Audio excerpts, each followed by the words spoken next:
Welcome to 5 at 5, and you know the drill this season. You know how it goes. If your team is top of the league, like this video. And what is there not to like? Arsenal smashing 4 goals away at Brighton, going 7 points clear at the top of the league going into 2023. It's just a beautiful season so far. Make sure you hit the like button on this video, and let's get into my 5 at 5. Number 1, and you know what? There were so many brilliant performers from yesterday, Odegaard, Thomas Partey, but I wanted to talk about Eddie Nketiah, because with a lot of the other players, I've just mentioned 2 players that are not old, but they're senior. In this very young team, they're senior players. The Odegaards, the Parteys, they're the players that we look to have good games away from home against tough teams. But the one player that I think has done brilliantly is Eddie Nketiah. And that's because there wasn't a lot of expectation on him, if we're being really honest about it. He was the reserve striker to Gabriel Jesus. And when Jesus got injured, all of us were fearing the worst. It was the one injury in the World Cup that we were all dreading. And then it just happened, which was a bit of a crushing blow. All of us thought, that's it. We need to hit the transfer market and go and get someone. And look at how well Eddie Nketiah has answered all of those fears that we had in our minds. I've really been on a roller coaster ride with Eddie Nketiah, I'll be honest with you, because I watched him in the youth team and thought that is one hell of a player.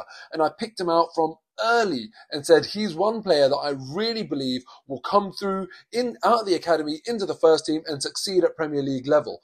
You know, and I used to think, why on earth have Chelsea got rid of him?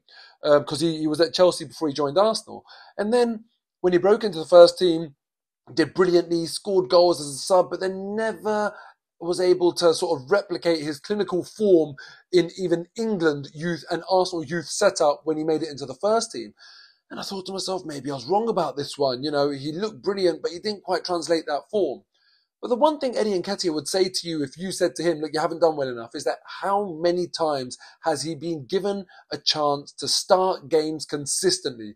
It's not easy when you're coming on as a sub. It's not easy when you get one start, then you're out of the team. And now, in these last 2 games against West Ham and Brighton, we've seen a player that knows he's going to be starting basically no matter what. And that confidence that he's got to not have to force things and not to have to impress too much, just play his natural game, to me, makes it seem like he's playing in such a relaxed manner. He's finding the net. He's in the right positions. His all-round play is good. His pressing is good. He's running into the channels.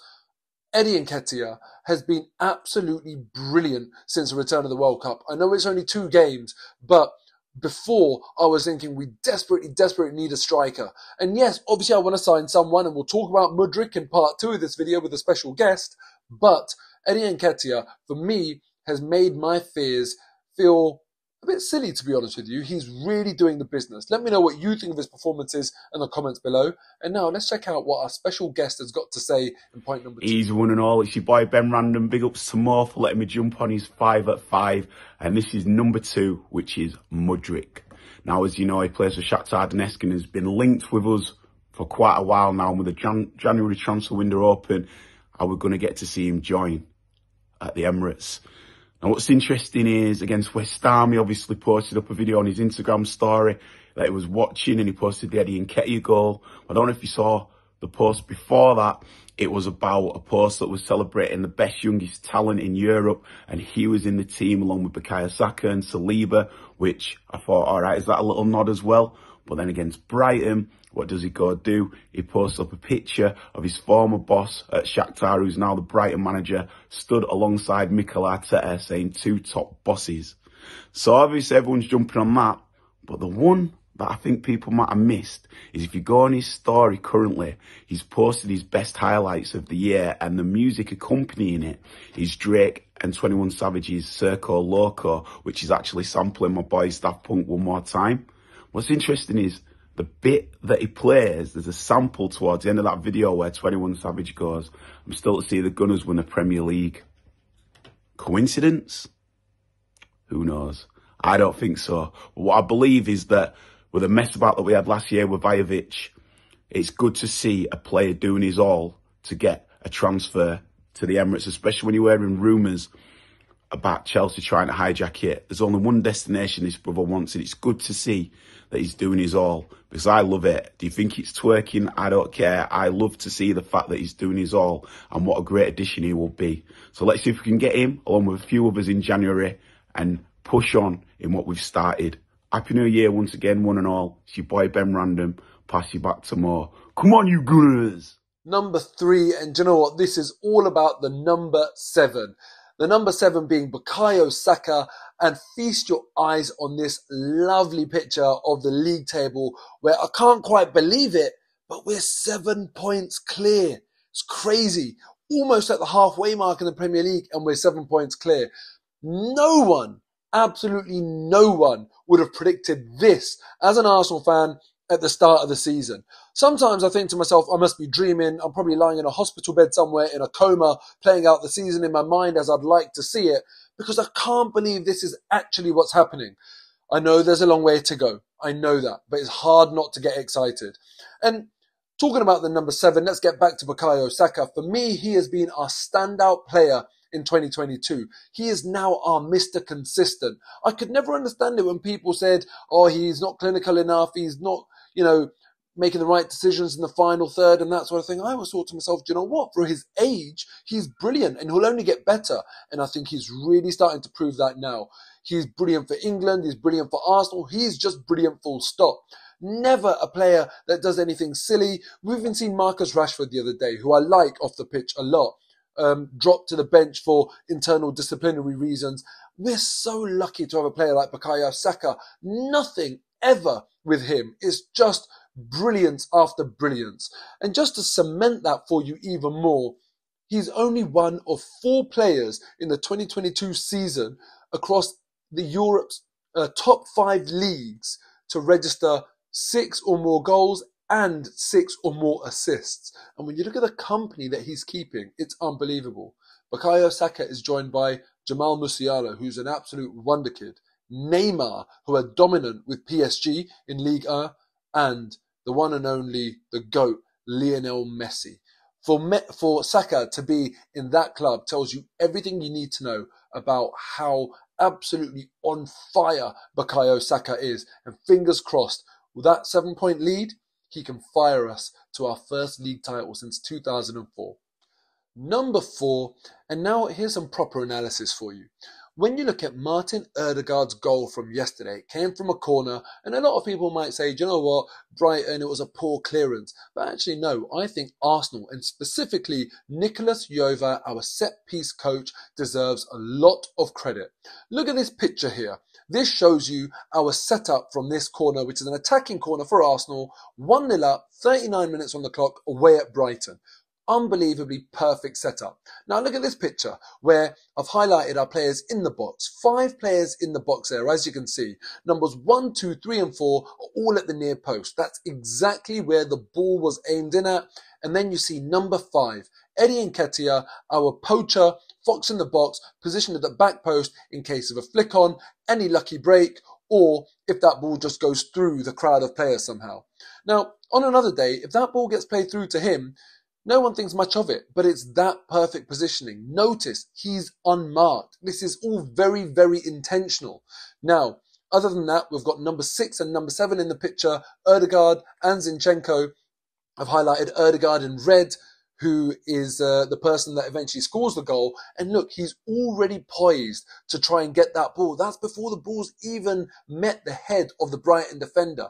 This is what I'm talking about in terms of the intensity, the intentional, really switched on nature of our play in every moment this season. This is why we're making moments count.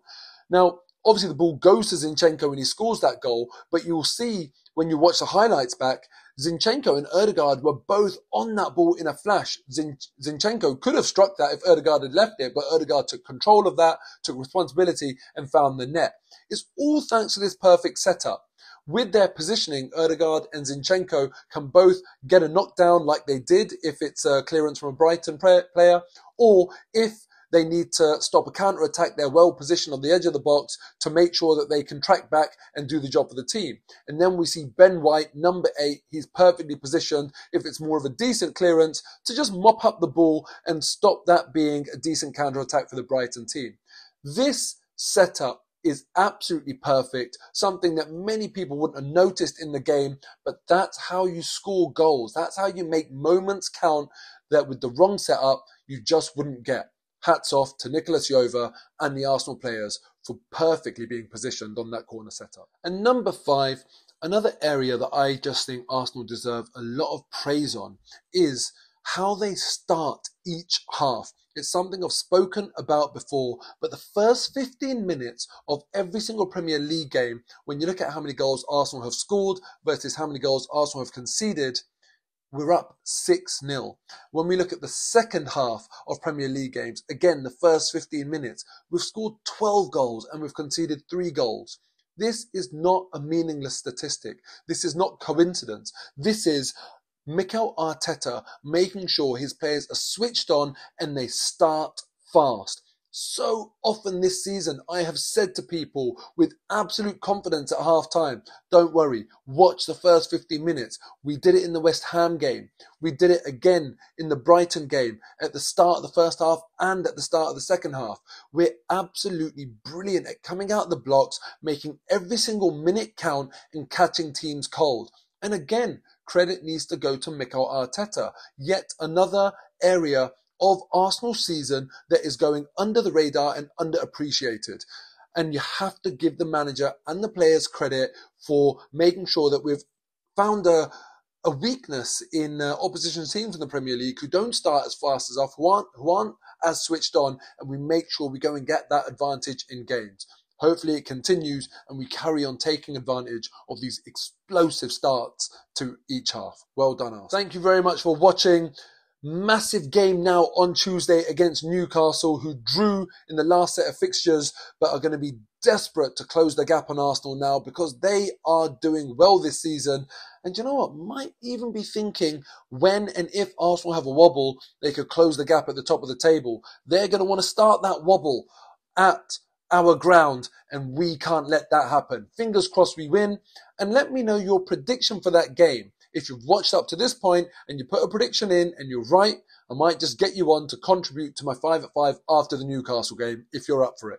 Until next time, take care, and if you haven't subscribed, please do so. Happy New Year.